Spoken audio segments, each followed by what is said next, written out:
Hello everyone, welcome to my YouTube channel maths with Harish Bisht. Guys, आज मैं लेकर आया हूँ क्लास 9 का चैप्टर 6 और काइंड्स ऑफ एंगल यानी कोणों के प्रकार को आगे बढ़ाते हुए आज का वीडियो। तो आज मैं सबसे पहले बताऊंगा एक्यूट एंगल क्या होता है, अर्थात न्यून कोण किसे कहते हैं। ठीक है बच्चों, न्यून कोण। तो शुरू करते हैं, न्यून कोण क्या होता है। Okay, an angle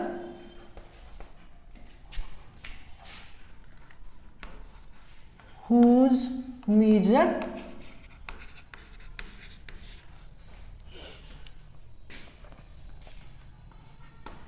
is more than 0 degree and less than 90 degree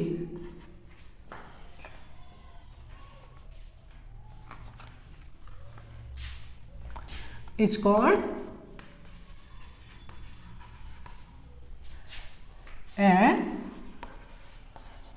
acute angle। बच्चों, हिंदी में अगर हम जानना चाहें तो एक्यूट एंगल क्या होगा, न्यून कोण किसे कहते हैं? वह कोण जिसका माप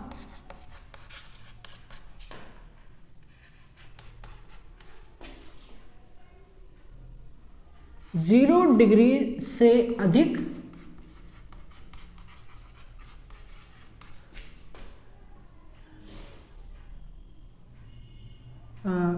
तथा 90 डिग्री से कम हो, न्यून कोण कहलाता है।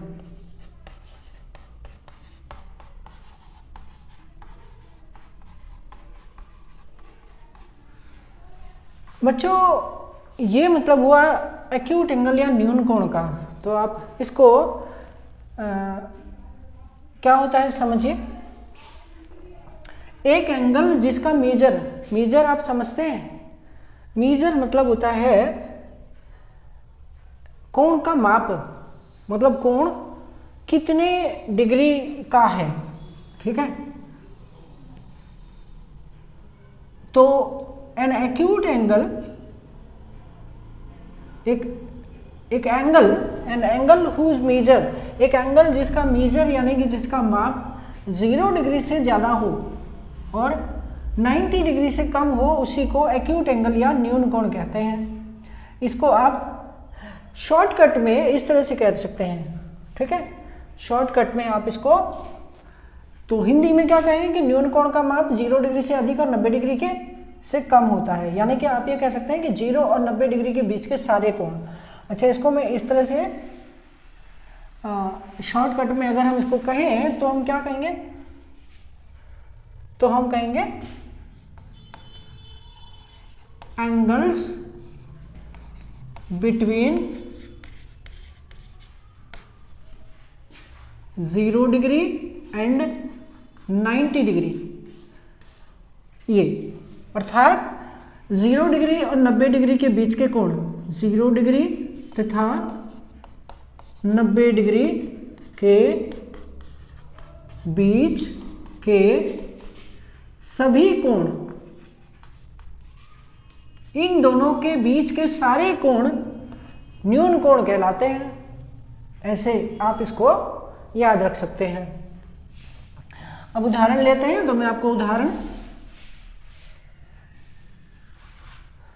तो एग्जाम्पल यानी उदाहरण है, जैसे भाई 0 और 90 के बीच के कोई भी एंगल ले लो आप इसको यहां से शुरू कर सकते हैं। ध्यान दीजिएगा, 0 और 90 इंक्लूड नहीं है, मतलब 0 और 90 डिग्री के कोणों को न्यून कोण नहीं कहते। 0 डिग्री के कोण को 0 डिग्री बोलते हैं और 90 डिग्री के कोण को राइट एंगल या समकोण कहते हैं। तो भाई 0 और 90 के बीच में कौन है, तो एग्जाम्पल ये 1 2 3 4 से लेकर 89 तक, ये सारे कोण बच्चों, ये सारे कोण हमारे एक्यूट एंगल होते हैं। ओके, यहां से लेकर यहां तक सब एक्यूट एंगल है। अब आप इसमें से किसी भी डिग्री का अगर एंगल बनाते हैं तो वह एक एक्यूट एंगल कहलाएगा। ओके, इसीलिए कहा कि 0 से बड़ा 90 से छोटा। अच्छा, इसको हम एक फिगर से समझें।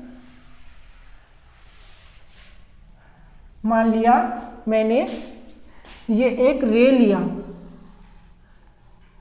ठीक है, और ये इनिशियल रे है और ये इधर की तरफ जा रही है। इनिशियल रे अगर इधर की तरफ बढ़ती है तो ये इस तरफ यहां से इधर को आई, तो ये इनिशियल रे एंटी क्लॉकवाइज इधर को गई, तो इसके बीच में अब ये इनिशियल रे और ये फाइनल रे, मतलब प्रारंभिक किरण और अंतिम किरण के बीच में जितना गैप उत्पन्न हुआ, इस गैप को ही कोण कहते हैं। बच्चों ध्यान दीजिएगा, इसे कोण कहते हैं। यहां से यहां तक का कितने का गैप उत्पन्न हुआ, ठीक है।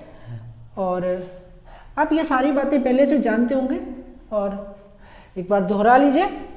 तो अब मान लिया कि ये इनिशियल किरण जो है ये यहाँ से यहाँ फाइनल में यहाँ आ गई और इसके बीच में जो एक गैप उत्पन्न हुआ, मानिए ये 25 डिग्री गैप है, 25 डिग्री, तो ये हो गया हमारा एक्यूट एंगल 25 डिग्री।